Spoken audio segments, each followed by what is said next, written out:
Hi guys! Welcome back sa ating YouTube channel. Ayan. So, naboboard ako dito sa sasakyan habang bumabiyahe papunta sa ating trabaho. Ayun, pag-usapan na naman natin dito yung isa sa mga pinagkakaabalaan kong bagong extra job o bilang yung parang extra income. Ayun, kung maalala nyo, sabi ko na nakaraang vlog ko dito is na-approve na kami sa Uber rides saka sa Lyft.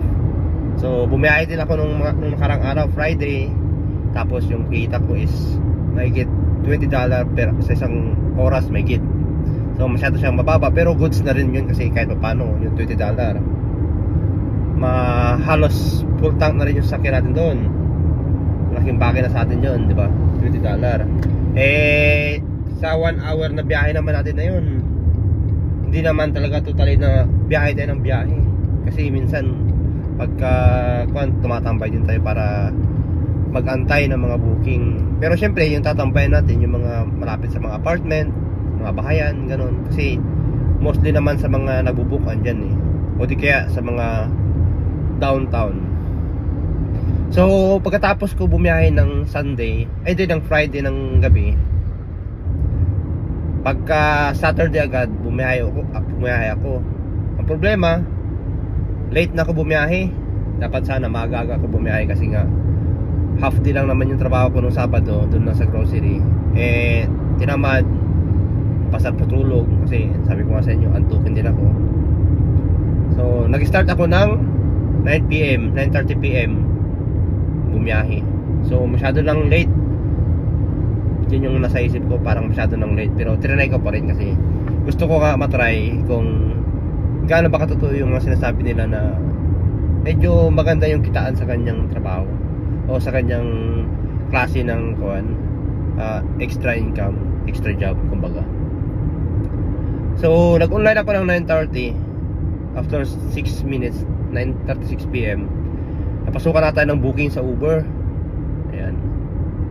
Tapos pagkatapos nun, ang kagandahan niya, nagtuloy-tuloy na yung pasahero natin. Halos hindi na ako nahinto kasi pagka-drop ng pasahero, mga ilang minuto lang andyan na naman. So masaya, tsaka maganda kasi nga yun yung gusto natin na mangyari. Yung halos kaka-drop pa lang ng pasahero natin is mayroon na agad tayong booking.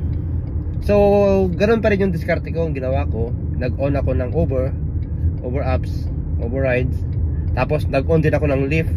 Kung saan sa dalawa yung may mauunang papasukan ng booking, yun yung tatanggapin ko. Tapos mag-offline ako sa kabila.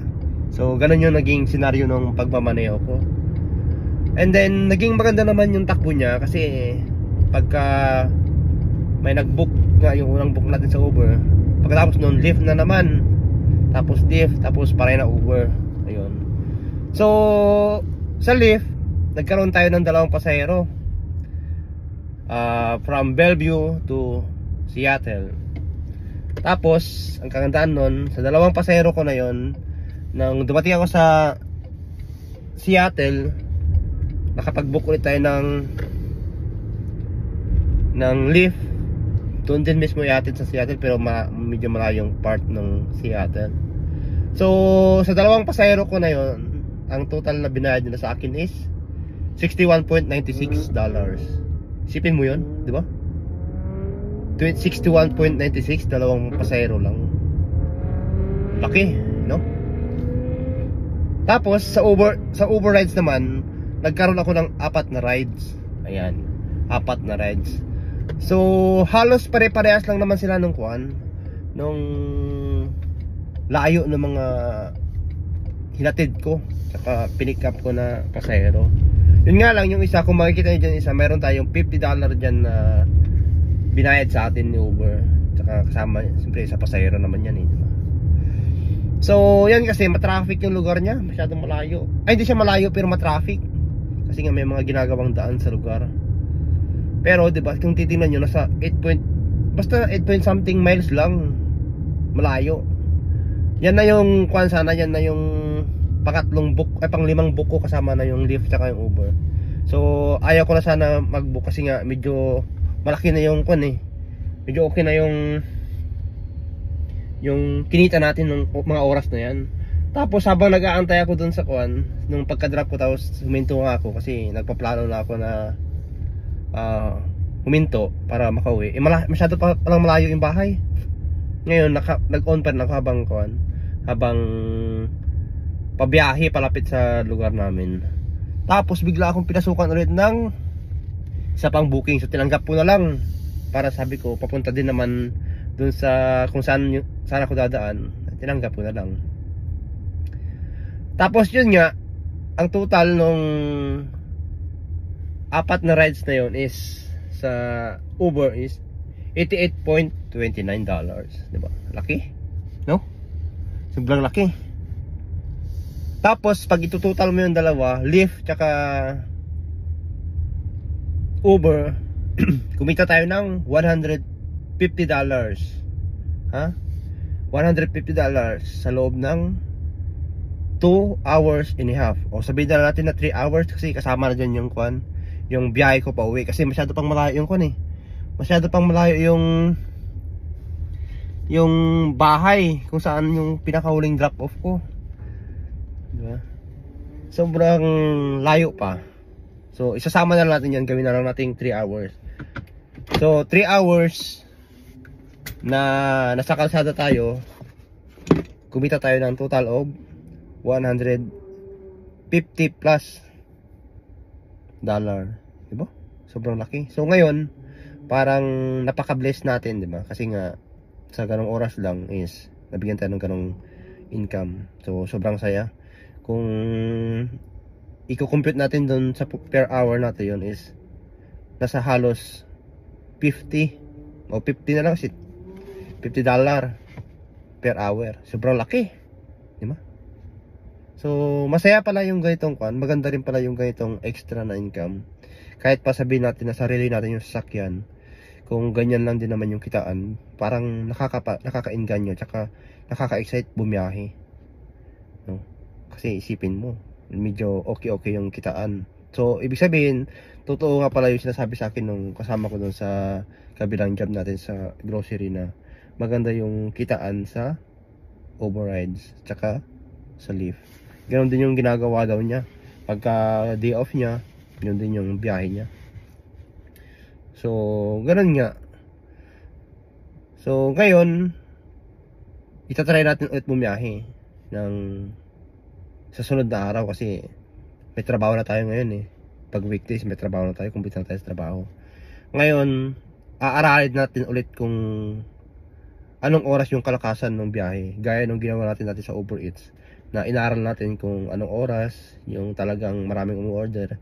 Ngayon aaralin na naman natin kung anong oras yung marami yung bumabiyahe, kung saan yung lugar na marami talagang nagbubook ng mga rideshare, mga ganyan, para naman kahit paano is medyo makapagtipid tayo sa gas. Kasi diba, dito sa ganitong trabaho naman is ang punan natin yung sarili natin, siyempre yung safety, yung sasakyan, yung gas.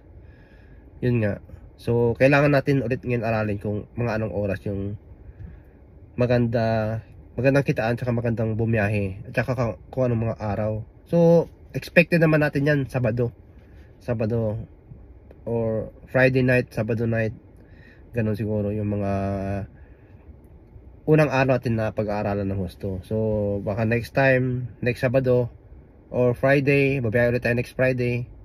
Tapos Sabado, agahan natin mga bandang 4, 5, 0, or 6. Depende kung gano'n tayo sipagin, diba?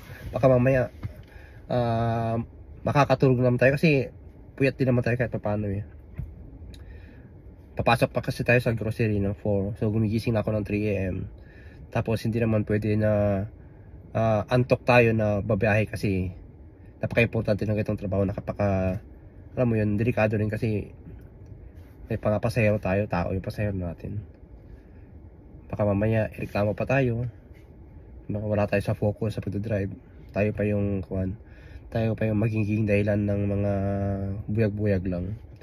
So ayun nga, gusto ko lang i-share sa inyo yan, para kahit papano, lalo yung mga nasa US o di kaya nasa lugar namin sa Washington State. So posible yung gawing extra income din to. 2 hours, 3 hours, goods na siguro yan. Basta maganda yung maganda na yung kitaan. Tsaka dapat para dito siguro magiging diskarte natin pagka babiyahe tayo, meron lang tayong goal na kung magkano yung pwede nating ma-income. Kung halimbawa umabot na tayo sa 100, 200, hinto na tayo, uwi na tayo sa bahay, ganun. Pero kung ramdam naman natin na parang okay pa, medyo malakas pa yung kitaan na, marami pa magbubuka. Kasi sa Seattle kasi, sa lugar na yan, halos talagang hanggang midnight na, kahit nga siguro madaling araw pa, hanggang 3 AM siguro may mga magbubuk pa rin kahit paano yan. Ayun. So yun nga lang, di ba? Hindi tayo ganun kasigurado, pero hopefully sana next time pagka bumiyahe ulit tayo, sana mas maganda pa ulit, di ba?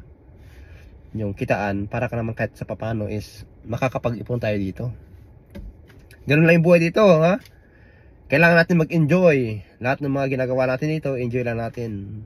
Ando na tayo sa sinasabi nilang nakakapagod, pero ganun talaga yung buhay.